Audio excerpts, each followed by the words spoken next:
your vision has to focus on the short term, then you're naturally more operational.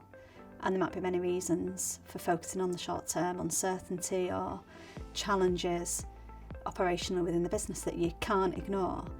And as your priorities become more long-term priorities, so moving from a reacting to the pandemic to growing the business, then naturally you become more long-term in thinking. So during the pandemic, all of my boards really operated at a strategic level, and I was pleased about that. And I think that was because they had rehearsed crises, whether it was a cyber crisis or a reputational crisis, and all of that thinking just kicked in. And 2 of my boards had to shut down literally that week of the 23rd of March.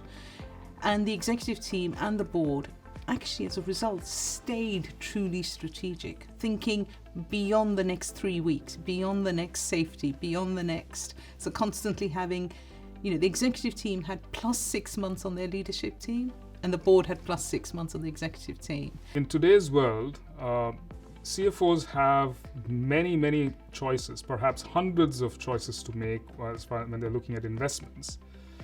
The framework that I use myself, along with our CFO, our CEO, and our board, is to look at this in the world of what we call the clay map. It has 4 different categories of making those investments. There is the first category, which is about your existing business with your existing capabilities. That needs continuous improvement. It needs incremental changes and innovations to be planned for, executed well, and put into production, so to speak.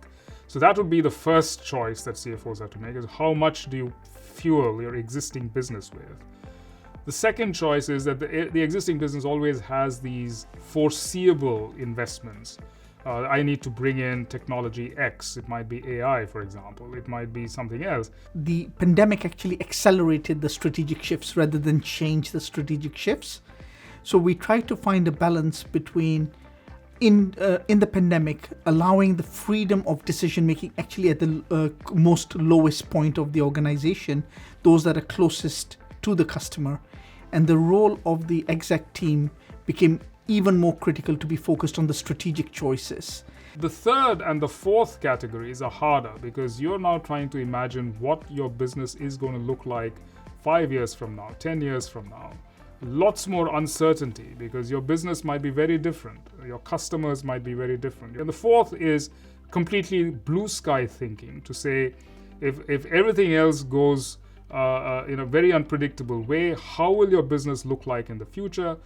Now, you might have to put in some money, not a whole lot of money, into that sort of blue sky thinking, but constantly watch that category because that's your early warning system to say if something is going to go completely haywire, what's your plan B or plan C?